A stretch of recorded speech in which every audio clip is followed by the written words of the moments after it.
This is the homework for 8, 107A, 109, and 110. In problem 107, we need to simplify. So I have two coefficients and two powers of 10s, these integer exponents. And in order to add these two coefficients, I need to have the exponents be equal. So I can either increase this 3 to the 4th power or decrease this to the 3rd power. I'm going to go ahead and increase this 3 to make them both the 4th power.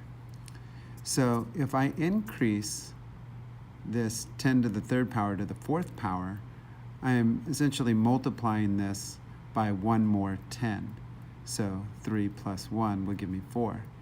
If I increase this integer exponent, I have to decrease this by one place value. I'm dividing by 10. So if you increase the exponent, you have to decrease the place value where the decimal is. So I increased by 1, so I decreased the value of this by 1.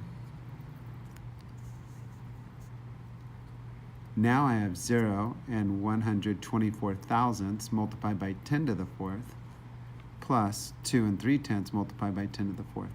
And you can see now the powers of 10s have the same exponent 4. Now we can add these two coefficients. So I have 124 thousandths plus 2 and 3/10 times 10 to the 4th, which is 2 and 424 thousandths times 10 to the 4th. And I want to make sure that this is in scientific notation, which it is, because remember, the n, this number, has to be greater than or equal to 1, but less than 10. And your exponent has to be an integer, which it is. In problem 109A, I need to compute the product. So I'm going to multiply 3 times 10 to the 2nd multiplied by 2 times 10 to the 3rd. When we're multiplying in scientific notation, we don't need the exponents to have the same value. That's only when you're adding or subtracting. So I'm going to multiply the coefficients together, and because of commutative property, I can move these around. For example, 2 multiplied by 5 is the same as 5 multiplied by 2. So since all of these operations are multiplication, it doesn't matter which order I perform the operation. So here I have 3 multiplied by 2, and then now the powers of 10, 10 squared multiplied by 10 to the 3rd power. 3 multiplied by 2 is 6.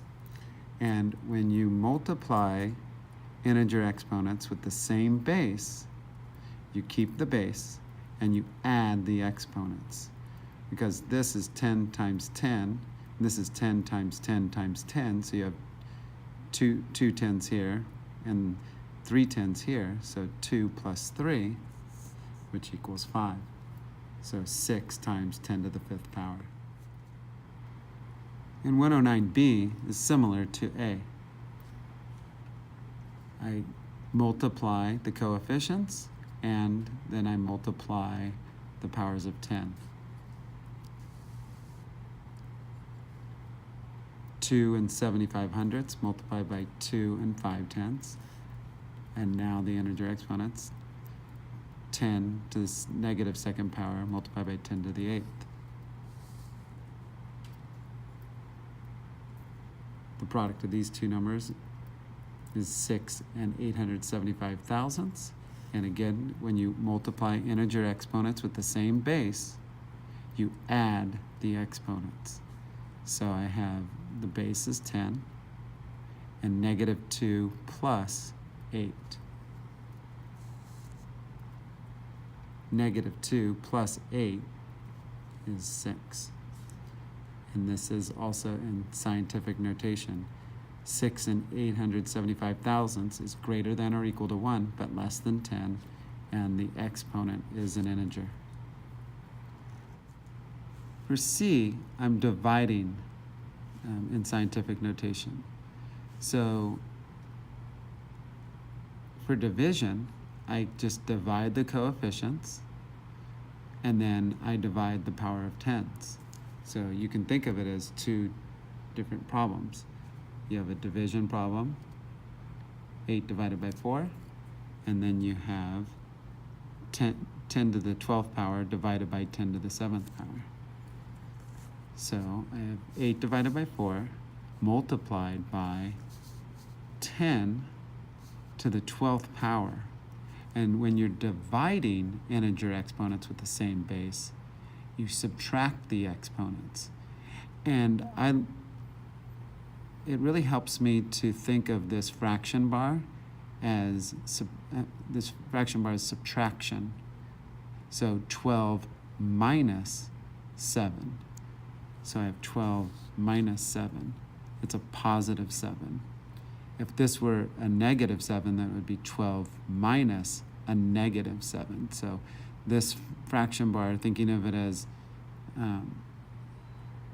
minus or subtracting, helps me, especially when this is if this was a negative exponent.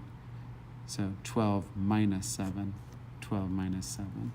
And now we simplify this. 8 divided by 4 is 2, multiplied by 10 to the 5th, because 12 minus 7 is 5. In problem 8/110, I need to use the laws of exponents to simplify the expressions. So when you're multiplying integer exponents with the same base, you add the exponents. So it's keep the base, which is x, and 2 plus 5, which is x to the 7th. So I could factor these out and show you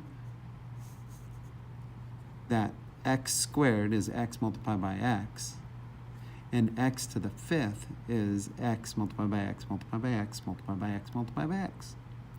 So x is the base, and we have 1, 2, 3, 4, 5, 6, 7. 7 of them. So x to the 7th power. The reason why this is not a preferred method is because if this was x to the 28th and x to the 57th, I wouldn't want to write all of those x's out. But this does give you a good visual of why this rule is the way it is, why you're adding 2 plus 5. 2 x's here, 5 x's here, gives you x to the 7th. For B, we're dividing. So it's y to the 7th divided by y to the 4th. And the rule for dividing integer exponents is that you subtract the exponent.